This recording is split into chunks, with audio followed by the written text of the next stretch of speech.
আল্লাহর নবী পাক আলাইহিস সালাম তিনি আপনার মসজিদে নববীতে নামাজ পড়ান।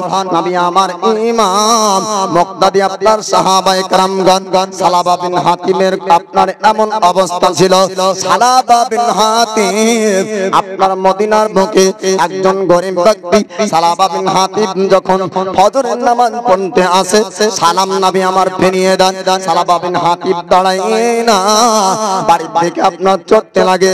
অন্য সাহাবা আমার নবী পাককে বললেন, ইয়া রাসূলুল্লাহ, ইয়া হাবিবাল্লাহ, আল্লাহর নবী গো, আপনি যখন সালাম ফিরিয়ে দেন গো নবী, তখন সঙ্গে সঙ্গে সালাবা বিন হাতিব বাড়ির দিকে পালিয়ে যায়। কোনদিন আপনার পিছন দোয়া করে না। আমার নবী পাক বললেন, ও আমার সাহাবীরা, সালাবা বিন হাতিবকে জিজ্ঞেস করে দেখবা। ইয়া রাসূলুল্লাহ, নবী গো, আপনি তাকে জিজ্ঞেস করুন সে কেন বাড়ির দিকে পালিয়ে যায়। আপনি মুনাজাত করে না, সে দোয়া করে না। সালাবা বিন হাতিব পরের দিন ফজর নামাজ পড়তে আসলো। আসার পরে নবী আমার সালাম ফিরিয়ে দেয়। সালাবা বিন হাতিব দাঁড়িয়েছে বাড়ির যাওয়ার জন্য। নবীজি আপনার জিজ্ঞেস করেন, সালাবা বিন হাতিব তুমি দাঁড়িয়ে যাও, একটু তুমি জানিয়ে দাও বাড়ির দিকে তুমি রওনা কেন হচ্ছ? প্রতিদিন তুমি বাড়ি চলে যাও, সবার সঙ্গে কেন যাও না? এত তোমার বাড়িতে তাড়া কিসের থাকে? এত জরুরি কাজ তোমার কিসের পড়ে যায়? সালাবা বিন হাতিব বললেন, ইয়া রাসূলুল্লাহ, ইয়া হাবিবাল্লাহ, আল্লাহর নবী গো, আমার মন চাই সবার সঙ্গে বাড়ি যাব। নবী গো, মসজিদে একটু দীর্ঘ সময় নিয়ে থাকবো, কিন্তু পরিস্থিতি আমাকে মসজিদ থাকতে দেয় না। ইয়া রাসূলুল্লাহ, ইয়া হাবিবাল্লাহ, নবী গো, তার জন্য আমি বাড়ি চলে যাই। আমার নবী পাক আলাইহিস সালাম বললেন, ও সালাবা বিন হাতিব, একটু খুলে খুলে বলো তোমার পরিস্থিতির কথাগুলো। আমি রাসূল, আমি নবী জানতে চাই, একটু তুমি জানিয়ে দাও। আল্লাহর নবী যখন জিজ্ঞেস করলেন, সালাবা বিন হাতিব বলেন, ইয়া রাসূলুল্লাহ, ইয়া হাবিবাল্লাহ, নবী গো, মদিনার মধ্যে আমার মতন গরীব আর দ্বিতীয় জন ব্যক্তিকে পাওয়া যাবে না। ইয়া রাসূলুল্লাহ, ইয়া হাবিবাল্লাহ, ওগো আল্লাহর নবী জি, আমি সবথেকে বড় গরীব ব্যক্তি। আমার নবী পাক বললেন, ও সালাবা বিন হাতিব, চিন্তা করো না, চিন্তা করো না, নিশ্চয় অবশ্যই আল্লাহ সবরকারীর সঙ্গে থাকে। আল্লাহর পবিত্র কোরআনে আল্লাহ পাক বলেন, ইন্নাল্লাহা মা'আস সাবিরিন, আল্লাহ পাক নিশ্চয় অবশ্যই সবরকারীর সঙ্গে আল্লাহ পাক থাকে। ও সালাবা বিন হাতিব, চিন্তা করো না, আল্লাহ তোমার সঙ্গে আছে, তোমার মানে আল্লাহ বরকত দিবে। সালাবা বিন হাতিব বললেন, নবী গো, আমি এমনটা গরীব ব্যক্তি আছি যে আমার বাড়িতে নামাজ পড়ার মতন, আল্লাহর ইবাদত করার মতন দ্বিতীয় পোশাক নাই। ইয়া রাসূলুল্লাহ, ইয়া হাবিবাল্লাহ, নবী, তার জন্য বাড়িতে একটা গর্ত করে রেখেছি, আর গর্তের মধ্যে আমার বিবিকে ভরা আছে। ইয়া রাসূলুল্লাহ, ইয়া হাবিবাল্লাহ, ওগো আল্লাহর নবীজি, ওই গর্তের মধ্যে বিবি ভরা আছে। আমি এসেছি আপনার পিছনে নামাজ পড়তে। নবী গো, এই নামাজ পড়ে আমি বাড়ির দিকে যাব। আমার বিবি গর্ত থেকে উঠবে আর আমার গায়ের পোশাকটা পরিধান করবে। তারপরে আমার বিবি আল্লাহর ইবাদত করবে, ফজরের নামাজ পড়বে।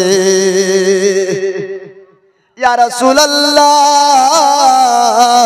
ইয়া হাবিবাল্লাহ, নবী গো, তার জন্য আপনার পিছনে আমি দোয়া করতে পারি না।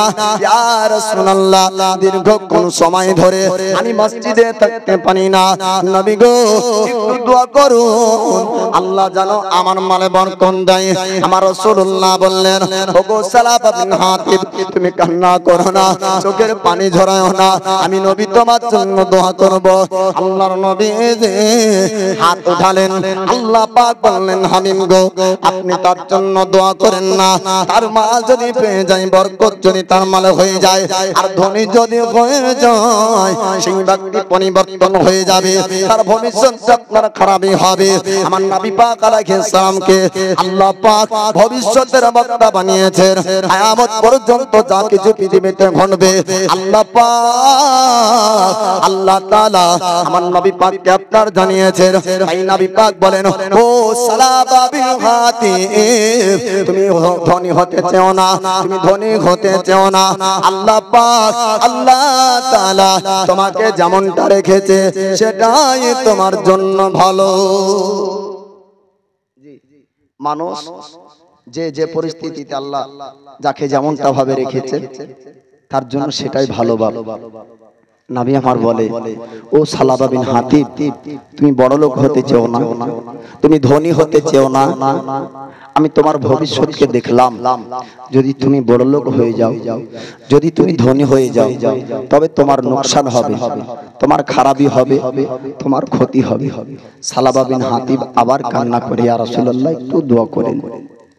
আমরা তো দুনিয়ার মানুষ বাপ, যদি একতলা বাড়ি হয় বলি আল্লাহ দুতলা করো, দুতলা হলে বলে তিনতলা করো, বলি না? আল্লাহ ওকেই ভালোবাসে, ওরই বড় বড় বাড়ি, চার চাকা গাড়ি, আল্লাহ ওকে ভালোবাসে, আমাকে বাসে। এ বাবা, এমন কথা বলবেন না, এমন ধারণা ভিতরে রাখবেন না। এটা চিন্তা করেন না, আপনাকে দোতলা বাড়ি দেয়নি, আল্লাহর শুকরিয়া করবেন না? আল্লাহর শুকরিয়া এতেই করেন না যে আপনাকে তো আল্লাহ অন্ধ বানায়নি, আল্লাহ তো আপনাকে ভিক্ষুক ফকির বানায়নি। যখন আপনি রোডে চলবেন আর যখন রাস্তায় দেখবেন একজন হ্যান্ডিক্যাপ ব্যক্তি যার আপনার দুই পা নাই, সেও আপনার মানব জাতির মধ্যে একটা মানব, সেও কিন্তু আল্লাহর বান্দা, তার মধ্যে আল্লাহর রূহ দান করেছে, সেই ব্যক্তিও আল্লাহর বান্দা, তাকে আল্লাহ চোখ দেয়নি, অন্যের দ্বারে দ্বারে ভিক্ষা করে খায়, আল্লাহ তাকে পা দেয়নি, চলার শক্তি ক্ষমতা দেয়নি। তার দিকে তাকান আর আল্লাহর শুকরিয়া করুন, বলুন আল্লাহ তুমি এই বান্দাকে দুনিয়ায় পাঠিয়েছো, যাকে দেখার শক্তি দাওনি, দুনিয়া তার কাছে অন্ধকার। আয় আল্লাহ, দুনিয়াকে দেখার মতো আমাকে দুই চোখ দিয়েছো, তোমার লাখ লাখ শুকরিয়া আদায় করি, বলুন সুবহানাল্লাহ। আপনার আল্লাহ পাক আপনার ঘরে, আপনার পরিবারে আপনাকে আল্লাহ কি দিয়েছে, একবার যদি আপনি ডাক্তারের কাছে যান আর যদি আপনি ক্যালকুলেটরে হিসাব করেন, যদি আপনি মারেন হিসাব কত টাকা আপনাকে আল্লাহ দিয়েছে, ডাক্তারকে জিজ্ঞেস করুন তো, ওগো ডাক্তার মহাশয় আপনি একটু বলেন কি, যদি চোখ নষ্ট হয়ে যায় আর এই চোখটা যদি আমি আপনার কাছে পয়সা দিয়ে কিনতে চাই, কত টাকা নেবেন? তো বলে অরিজিনাল তো পাবা না, তো কি পাবো? নকল একটা চোখ পাওয়া যাবে, ডুপ্লিকেট একটা পাওয়া যাবে, তবে দাম লাগবে 2 লাখ টাকা। এবার বলবে না ফ্রিতে দিবে? ফ্রিতে দিবে গো, মালদাহা ফ্রিতে দিবে। চোখ যদি নষ্ট হয়ে যায়, চোখ একটা দিবে তো ফ্রিতে দিবে? দিবেন না, টাকা লাগবে। যদি পা নষ্ট হয়ে যায় টাকা লাগবে, হাত নষ্ট হয়ে যায় টাকা লাগবে, কিডনি নষ্ট হলে টাকা লাগবে। শরীরের অঙ্গ প্রত্যঙ্গগুলো হিসাব করে দেখেন, আল্লাহ আপনাকে কোটি টাকা দিয়েছে, আর কি নেবেন? আর কি নেবে? আপনাকে যত টাকা জিনিস দিয়েছে তার 4 আনা আপনি জিন্দেগিতে আল্লাহকে দিতে পারেন। আপনি ভালো করে চিন্তা করে দেখবেন। সালাবা বিন হাতিবকে আমার নবী পাক বললেন, ও সালাবা বিন হাতিব গো, আমি তোমার ভবিষ্যৎকে দেখলাম, আর দেখার পরে বুঝলাম তোমার ভবিষ্যৎটা খারাপই হবে। তুমি ধনী হতে চাও না, বড় লোক হতে তুমি চাও না। সাহাবী সালাবা বিন হাতিব বলল, ইয়া রাসূলুল্লাহ, ইয়া হাবিবাল্লাহ, নবী গো, আমার চলতে ঘুম অসুবিধা হয়, সংসার জীবন যাপন কঠিন হয়ে যায়, নবী গো একটু আপনি দোয়া করুন। আমার নবী আবার হাত তুললেন, আমার নবী পাক বলেন, সালাবা বিন হাতিব তুমি বড় লোক হতে চাও না, ধনী হতে চাও না। আমার রাসূল সালাবা বিন হাতিব কি বলে? সালাবা বিন হাতিব বলে, ইয়া রাসূলুল্লাহ, ইয়া হাবিবাল্লাহ, আপনি দোয়া করুন। আমার নবী পাক বললেন, ধনী হতে চাও না। কয়েকবার যখন বলা হলো, আমার সালাবা বিন হাতিব যখন বারবার না শুনলো, আমার নবীজি দোয়া করে দেয়। হাদিস শরীফের মধ্যে আপনার বলা হয়েছে, কিতাবের মধ্যে আপনার লিপিবদ্ধ রয়েছে, কিতাবের মধ্যে আপনার পাওয়া যায় আল্লাহ পাক আল্লাহ তাআলা নবীগণদের দোয়া কারেন্টের আগে কমন করে থাকে, বিদ্যুতের আগে কমন করে থাকে। নবী যখন বললেন মাবুদ সালাবা বিন হাতিবের মালে তুমি বরকত দাও, আল্লাহ পাক আপনার দোয়া কবুল করলেন। সালাবা বিন হাতিবের মালে আপনার বরকত হবে। সালাবা বিন হাতিব আপনার তার মালে বরকত হতে শুরু হলো। আল্লাহ পাক এত মাল দিতে লাগলেন, এত মাল দিতে লাগলেন, বকরির পাল এত বেড়ে গেল। সালাবা বিন হাতিব আপনার ময়দান ময়দান পাহাড়ের উঁচুতে উঁচুতে বকরি চড়ানোর কাজে ব্যস্ত হয়ে যায়। আমার রাসূল সাহাবাদেরকে জিজ্ঞেস করেন, ওগো আমার সাহাবীরা, নামাজের কাতারের মধ্যে সবাইকে দেখা যায়, সালাবা বিন হাতিমকে দেখা যায় না। সাহাবীরা বললেন, নবী গো সালাবা বিন হাতিমকে দেখা যায় না, কারণ তার এত মাল হয়েছে, তার এত মাল হয়েছে, সব সময় বকরি চড়ানোর কাজে ব্যস্ত থাকে। নবী গো নামাজ পড়ার জন্য মসজিদে আসে না। আপনার জোহরের নামাজ চললো, আস্তে আস্তে আসর ছেড়ে দেয়, মাগরিব আপনার ছেড়ে দেয়, ইশার নামাজ ছেড়ে দেয়, 5 ওয়াক্ত নামাজকে আপনার ছেড়ে দিল। আপনার আস্তে আস্তে জুমার নামাজ ছেড়ে দিল। আমার রাসূল আল্লাহর হাবিবের উপর আল্লাহ পাক আল্লাহ তাআলা যাকাতের আয়াত অবতীর্ণ করেন। আকিমুস সালাহ ওয়া আতুজ যাকাত। হাবিব গো আপনি জগৎবাসীকে জানিয়ে দেন, নামাজ আদায় করে আর জানো যাকাত আদায় করে, নামাজ কায়েম করো এবং যাকাত দাও। আপনার যাকাতের আয়াত আমার নবীর উপর অবতীর্ণ হয়। আল্লাহর নবী সাহাবীদেরকে বললেন, আমার সাহাবীরা যাদের মাল আছে তাদেরকে যাকাত নিতে হবে, তাদেরকে যাকাত বের করতে হবে। আল্লাহর নবীর কথা আপনার শোনার পরে সাহাবীরা বললেন, ইয়া রাসূলুল্লাহ, ইয়া হাবিবাল্লাহ, নবী গো একজন ব্যক্তি মালদার রয়েছে মদিনার বুকে, নাম তার সালাবা বিন হাতিব। আমার নবী পাক বললেন, আবু বকর ওগো আলী সালাবা বিন হাতিবের কাছে চলে যাও। আমি রাসূলুল্লাহ, আমি নবী তার কাছ থেকে মাল চেয়েছি, যাও, যাওয়ার পরে যাকাতের মালগুলা চেয়ে আনো। যাকাতের হুকুম যখন হলো আল্লাহর পক্ষ থেকে, বাপ সালাবা বিন হাতিবের কাছে যায়। যাওয়ার পরে বলে, ওগো সালাবা বিন হাতিব, আপনাকে আল্লাহ অনেক মাল দিয়েছে, আপনাকে আল্লাহ পাক অনেক সম্পদ দিয়েছে, এবার আপনি যাকাত দেন। নবী পাক আপনাকে যাকাতের মাল চেয়েছে। নবী সালাবা বিন হাতিব বলে, আমি যাকাত দিব না, আমি যাকাতের মাল দিব না, যাকাতকে অস্বীকার করে দিলেন। আমার নবী পাকের সাহাবী হযরত আবু বকর আলী আসলেন, আসার পরে বলে, ইয়া রাসূলুল্লাহ, ইয়া হাবিবাল্লাহ, নবী গো আমরা গিয়েছিলাম সালাবা বিন হাতিবের কাছে। সালাবা বিন হাতিব বলল, আমি যাকাতকে দিব না, যাকাত আমি মানি না, যাকাতকে আপনার অস্বীকার করলো। আল্লাহ পাক যাকাত আপনার আল্লাহ পাকের হুকুম, আল্লাহর হুকুমকে অমান্য করলো। আমার নবী পাক সময় কেঁদেছিলেন, নবীর চোখে আপনার পানি ঝরতে থাকলো। আল্লাহর নবী বলে, ও আমার সাহাবী তোমরা শোনো, আমি নবী বলেছিলাম সালাবা বিন হাতিম গো, তুমি তোমার যদি ধনী তুমি হয়ে যাও, তোমার খারাপই হবে, ভবিষ্যৎ তোমার ক্ষতি হবে। কিন্তু সালাবা বিন হাতিম শুনলো না। আজ আল্লাহর হুকুমকে অমান্য করার জন্য সালাবা বিন হাতিম হালাক হয়ে গেল। সালাবা বিন হাতিম ধ্বংস হয়েছে। সালাবা বিন হাতিম আপনার ঈমান হারা হলো। আল্লাহর নবী দয়ার নবীর যুগের আপনার সাহাবীদের মধ্যে একজন ব্যক্তি ছিল, কিন্তু আর তাকে সাহাবী বলা চলে না। শরীয়তের পরিভাষায় সাহাবী ও ব্যক্তি সাহাবী রাসূল যিনি ঈমানি নজরে আমার নবী পাকের চেহারা মোবারককে দেখেছেন আর ঈমানি হালাতে আপনার এই দুনিয়া থেকে বিদায় নিয়েছেন, ওই ব্যক্তি হলো সাহাবী রাসূল সালাবা বিন হাতিব ইমানে অবস্থায় রাসূলুল্লাহর কাছে ছিলেন, নবীর পেছনে ইক্তেদা করেছেন, কিন্তু ঈমান হারা হয়ে মারা গেল। আর এখন তাকে সাহাবী বলা চলে না। বাবারা, আমার নবী পাক আলাইহিস সালাম বলেছেন, আমার উম্মতের মধ্যে সবথেকে বড় ফিতনা হবে তাদের মাল। আমার উম্মতরা নষ্ট হয়ে যাবে, অর্থ সম্পদ আমার উম্মতকে নষ্ট করবে। বাপজি, আল্লাহর নবী তিনি সালাবা বিন হাতিবের জন্য দোয়া করতেন না। বারবার বারণ করা সত্ত্বেও এ সালাবা বিন হাতিব বলল, নবী গো, দোয়া করুন, আমাকে ধনী বানান, আমি ধনী হতে চাই। ধনী হওয়ার পরে আল্লাহর হুকুমই অমান্য করলো। তার তো অভাব নাই, চিন্তা নাই। যখন অভাব ছিল চোখে তার পানি ছিল, যখন তার অভাব ছিল তার চোখে কান্না ছিল।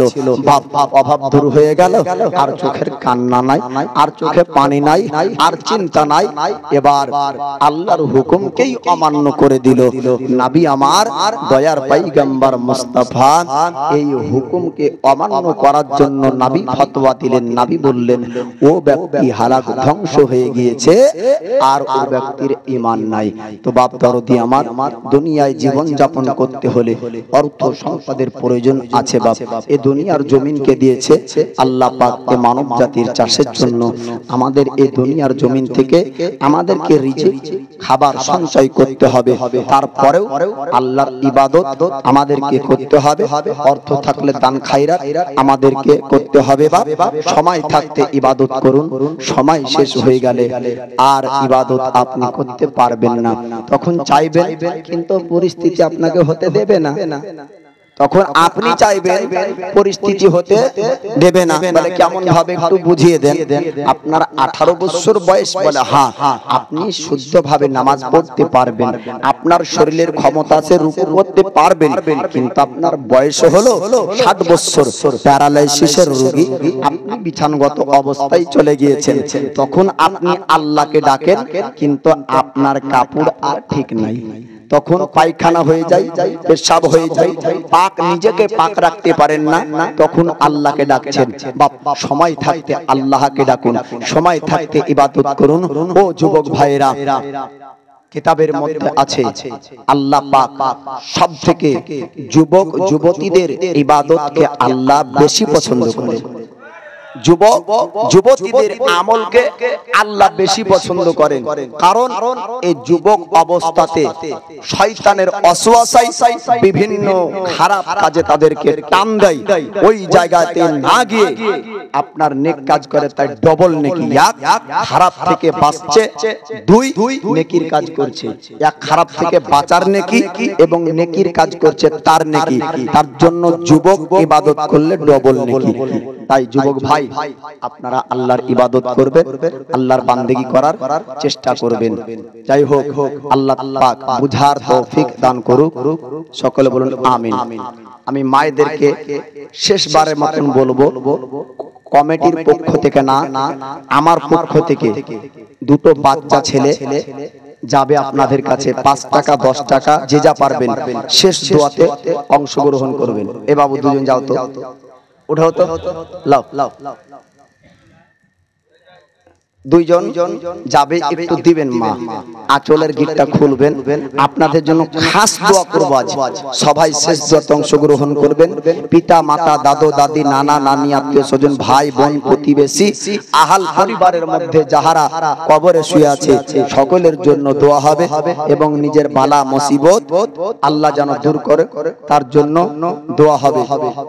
যাই হোক, একটু গুনগুন আওয়াজে মধুর সুরে দরুদ শরীফ পেশ করুন। আল্লাহুম্মা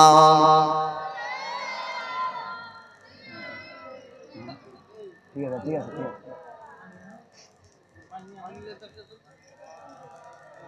পানি লেগে গেছে, সাদা পানি যাও তো, যাও।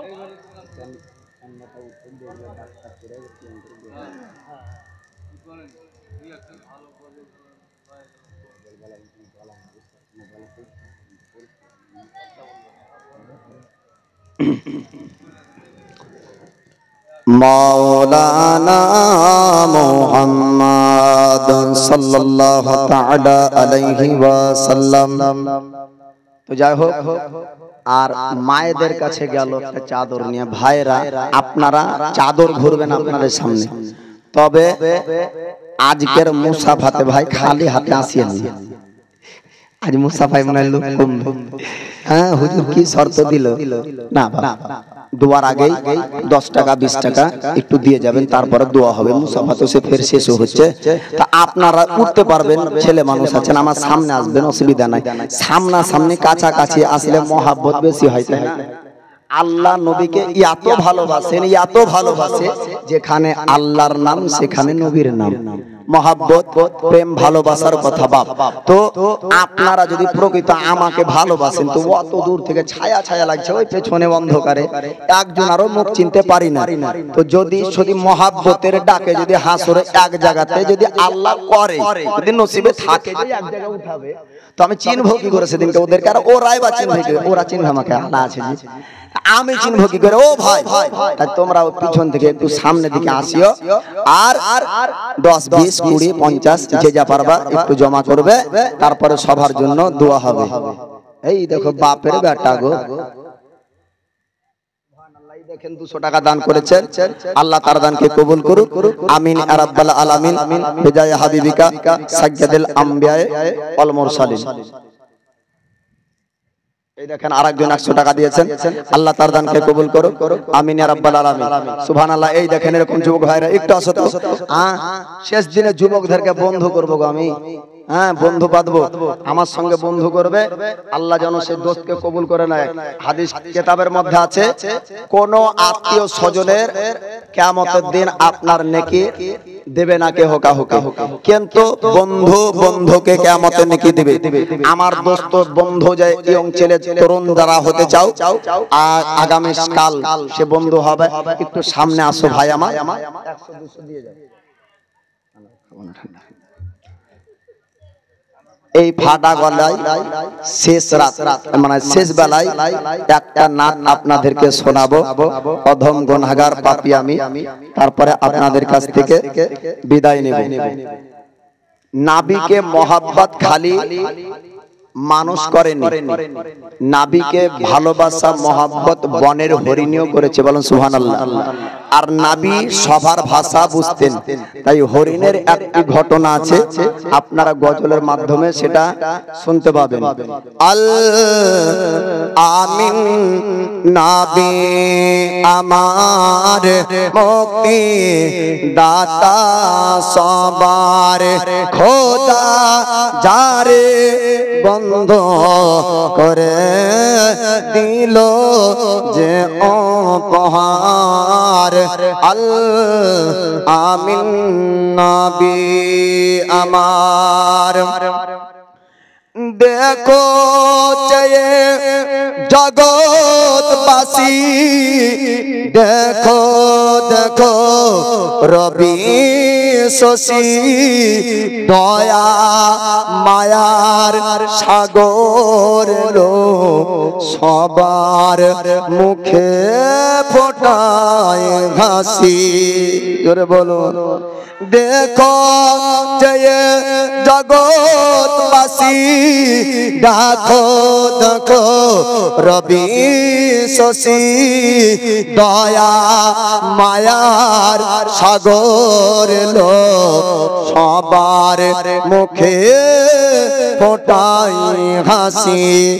এসো নেমে ফারিস্তারা দেখে হবে আত্মহারা, হয়নি এমন হবে না আর মুহাম্মদ নাম জাহার, আল আমিন নবী আমার। পথের ধারে বাঁধা ছিল অবলায়া বনের হরিণ, যে পথ যেতেছিলেন আমার প্রিয় নবী করিম। পথের ধারে বাঁধা ছিল অবলায়া বনের হরিণ, সে পথ দিয়ে যেতেছিলেন আমার প্রিয় নবী করিম। ডেকে বলেন নবীজিকে ছেড়ে দেন গো আজ আমাকে, কচি কচি বাচ্চা আমার পিয়াসে যে আছে বেকরার। আল আমিন নবী আমার। নবী যখন ছেড়ে দিল শিকারিয়া, তখন এলো বলে বিনা হুকুম আমার হরিণ কেন ছাড়া পেল। অবলা হরিণ ফিরে আসছে। নবী যখন ছেড়ে দিল শিকারিয়া, তখন এলো বলে বিনা হুকুম আমার হরিণ কেন ছাড়া পেল। দয়ার রাসূল বলেন তারে যত খুন্না আসে ফিরে রাখো তুমি বেদে আমায়, এ আবেদন আমার। আল আমিন নবী আমার। দুধ খিলায়ে ফিরলো হরিণ, যে তাই ছিলেন নবীজি জমিন। দেখে শিকারি অবাক হলো, এই কি সেই আল আমিন। দুধ পিলায়ে ফিরলো হরিণ, যে তাই ছিলেন নবীজি জামের। দেখে শিকারি অবাক হলো, এই কি সেই আল আমিন। অবলা হরিণ কথা বলে তুমি শেষে নবী হলে। অবলা হরিণ কথা বলে তুমি শেষে নবী হলে। শিকারি শুনে লুটিয়ে পড়ে, কালেমা পড়ে বারবার। আল আমিন নবী আমার মুক্তি দাতা সবার। খোদা যারে বন্ধু করে দিল যে উপহার। আল আমিন নবী আমার। এমন নবী কোথায় পাবে, কাকর পাথর যার সাক্ষ্য দিবে। পিঠে মোহরে নবুয়াত নিয়ে বোরাক চড়ে মেরাজ যাবে। জোরে বলো এমন নবী কোথায় পাবে, কাকর পাথর যার সাক্ষ্য দিবে।